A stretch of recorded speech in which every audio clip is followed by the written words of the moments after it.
જય જોહાર। હવે આજે તો આપણે જન સમર્થન કાર્યક્રમ રાખ્યો છે, એટલે પહેલા તો હું બધાનો આભાર માનું છું, કેમ કે ઘણી મોટી સંખ્યામાં તમે બધા અહીંયા પધાર્યા છો। આ ચોમાસાના દિવસો છે, ખેતીવાડીનું કામ હોવા છતાં પણ તમે ટાઈમ કાઢીને મોટી સંખ્યામાં અહીંયા આવ્યા છો, એટલે અમે અમારા પરિવાર તરફથી તમારો બધાનો ખૂબ ખૂબ આભાર માનીએ છીએ।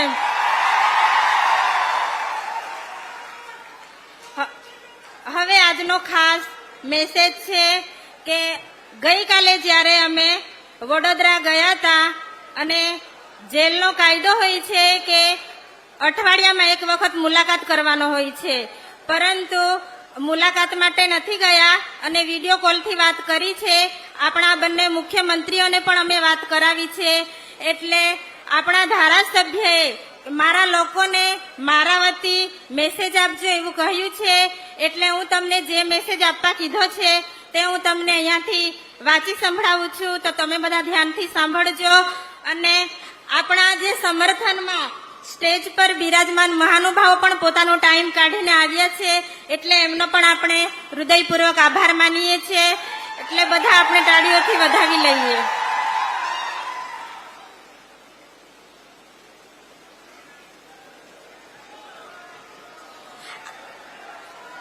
આજની જન સમર્થન સભામાં ઉપસ્થિત આમ આદમી પાર્ટીના રાષ્ટ્રીય સંયોજક અરવિંદ કેજરીવાલ સાહેબ, ભગવંત માન સાહેબ, પ્રદેશના નેતાઓ ઈસુદાન ગઢવી સાહેબ, આપના ધારાસભ્ય ગોપાલભાઈ ઇટાલિયા આપણી વચ્ચે હાજર છે।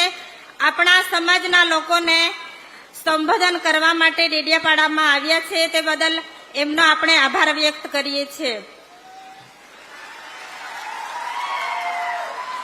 મારી જનતાને મારો સંદેશ। હું વસાવા ચૈતરભાઈ, ધારાસભ્ય ડેડિયાપાડા। હું એક સરકારી નોકરી કરતો હતો, પરંતુ મારા લોકો સાથે ઘણા અન્યાયો થતા હતા, તે માટે લોકોને જાગૃત કરવા માટે મેં મારી સરકારી નોકરીમાંથી રાજીનામું આપીને જાહેર જીવનમાં આવ્યો છું। ત્યાર પછી 2 ટર્મથી જિલ્લા પંચાયતની સીટ પર લોકોના ખૂબ સારા કામ કર્યા છે, અને ત્યાર પછી લોકોએ મારી સ્વીકાર કરી લીધી અને આગળ ધારાસભ્યની સીટ લડ્યા પછી તેમાં પણ લોકોએ મને ખૂબ સારો સાથ સહકાર આપ્યો છે અને ધારાસભ્યની સીટ જીત્યા છે। ધારાસભ્ય બન્યા પછી એક પણ દિવસ ઘરે મેં આરામ કર્યો નથી, હર હંમેશા લોકો માટે લડતો રહ્યો છું।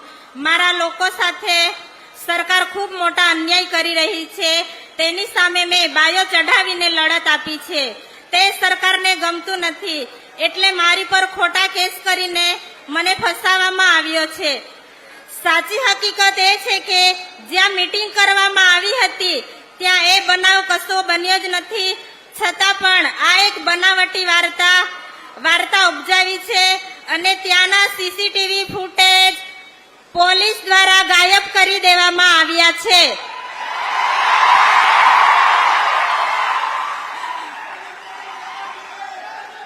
અને એફઆઈઆર લખાવવા માટે હું પોલીસ સ્ટેશનમાં જાઉં છું, ત્યાં મને 2 થી 3 કલાક બેસાડી રાખવામાં આવે છે।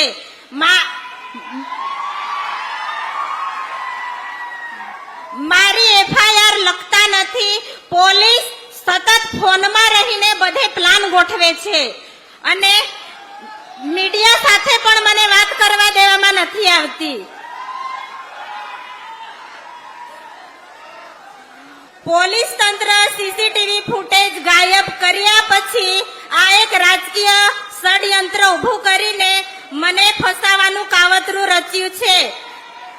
આમાં પોલીસ તંત્ર ભાજપના ઈશારે કામ કરે છે, કેમ કે પોલીસ હપ્તા ઉઘરાવે છે, તે ફોટા સાથે મેં બહાર પાડ્યું છે। એટલે પોલીસ બચવા માટે આ કાવતરું કરે છે।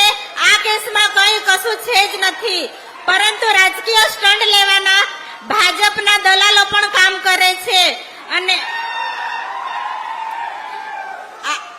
આ ઘટના બન્યા પછી ભાજપના દલાલોએ એક સરકારી વકીલની સલાહથી આ એફઆઈઆર લખાવે છે, જેમાં મહિલાને આગળ કરવામાં આવે છે, પરંતુ આ મહિલાને કંઈ જ ખબર નથી. અને મારી જનતાને હું પૂછવા માંગુ છું કે આ કેસમાં કોનો હાથ વધારે છે, તમે નામ જાણવા માંગો છો? આ કેસમાં પ્રશાંત સુંભે છે, જે આપણા કેસને વધારે લાંબુ કરે છે, ભાજપના ઈશારે કામ કરે છે. તો એમના પર કાયદેસરની કાર્યવાહી થવી જોઈએ. મારી જનતાનો અવાજ છે, કાયદેસરની કાર્યવાહી થવી જોઈએ, કેમ કે આદિવાસીનો અવાજ દબાવવાનો એક પ્રયત્ન છે. પ્રશાંત સુંબે પર કાયદેસરની કાર્યવાહી થવી જોઈએ.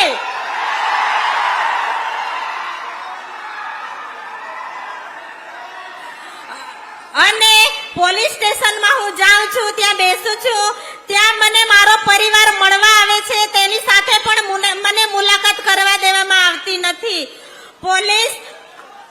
પોલીસ મારી કોઈ એફઆઈઆર કર્યા વગર ક્રાઇમ બ્રાન્ચના સ્ટાફ મને ધક્કા મારીને ગાડીમાં બેસાડે છે. એ ક્રાઇમ બ્રાન્ચના સ્ટાફ પર પણ કાર્યવાહી થવી જોઈએ, કેમ કે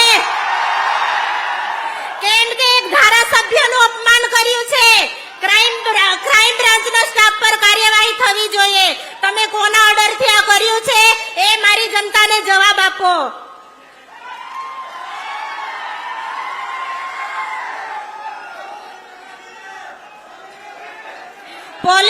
પોલીસે સીસીટીવી ફૂટેજ ગાયબ કર્યા પછી મારા આગળના કેસ, જેમાં હું નિર્દોષ સાબિત થયો છું, છતાં પણ પોલીસ ત્યાં રજૂ કરે છે. તેમની પર પણ કાર્યવાહી થવી જોઈએ. હું ધારાસભ્યમાં ચૂંટાયા પછી સડકથી સદન સુધીના સરકાર સામે અવાજ ઉઠાવ્યો છે. મારી જનતાની ચિંતા કરી એટલે હું મારી જનતાની ચિંતા કરું છું, એટલે આ ભાજપ સરકારને ગમતું નથી. અને ભાજપના બધા કૌભાંડો બહાર પાડ્યા છે. હાલ તાજેતરમાં 2500 કરોડનું મનરેગાનું કૌભાંડ જે બચુ ખાબડના બંને દીકરાઓએ કરી હતું, તે લોકો હાલ અત્યારે જામીન મળ્યા છે ને જેલની બહાર છે. અને જે કૌભાંડ બહાર કાઢનાર છે તે અત્યારે જેલની અંદર છે. તો આ રાજકીય ષડયંત્ર છે કે નથી? આ એક રાજકીય ષડયંત્ર છે. અને આ એક આદિવાસી દીકરો અમારી સામે અવાજ ઉઠાવે છે અને લોકોને જાગૃત કરે છે. એ ભાજપના નેતાઓને ગમતું નથી, એટલે ખોટી એફઆઈઆર કરી મને ફસાવવામાં આવ્યો છે. જો મને અને મારા પરિવારને કંઈ પણ થાય, એની જવાબદારી પોલીસની રહેશે. મારા અને મારા પરિવારનું મનોબળ ના તૂટે તેના માટે હર હંમેશા અમારી સાથે આવીને ઊભા રહેશે. તો અમારા પરિવારને આશા છે કે જનતા અમારી સાથે આવીને ઊભી રહેશે. મેં લોકો માટે ઘણા અવાજ ઉઠાવ્યા છે.